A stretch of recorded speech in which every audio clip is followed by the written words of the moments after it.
जय भीम।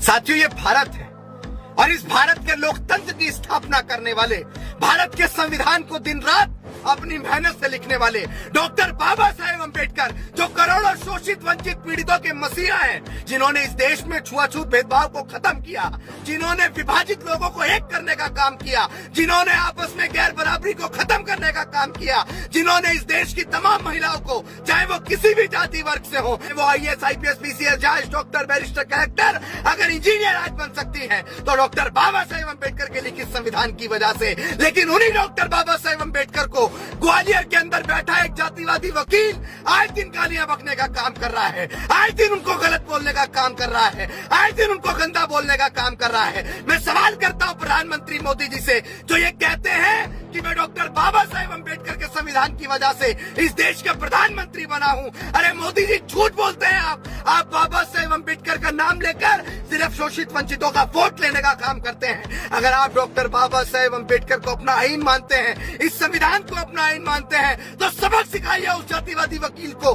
जो संविधान को खत्म करने की बात करता है, जो आरक्षण को खत्म करने की बात करता है, जो SC/ST एक्ट को खत्म करने की बात करता है। वो सामाजिक न्याय पर हमला कर रहा है। आपकी सत्ता है, देश में आपका राज है, मध्य प्रदेश में आपकी सत्ता है, भारतीय जनता पार्टी की सत्ता है। आए दिन वो वकील इतना उल्टा किसकी वजह से बोल रहा है, हम सब जानते हैं। पीछे से कौन उसको सपोर्ट करता है, हम सब जानते हैं। संविधान हमारा आईन है, संविधान के प्यारी हम लोग, और किसी की इतनी औकात नहीं है कि कोई वो उस नींव को हिला दे, कोई उस संविधान को मिटा दे, कोई उस आरक्षण को मिटा दे। अरे SC/ST एक्ट, आरक्षण, संविधान जब तक इस देश में है, किसी की हैसियत, किसी की औकात कि वो भारत के संविधान को खत्म कर दे।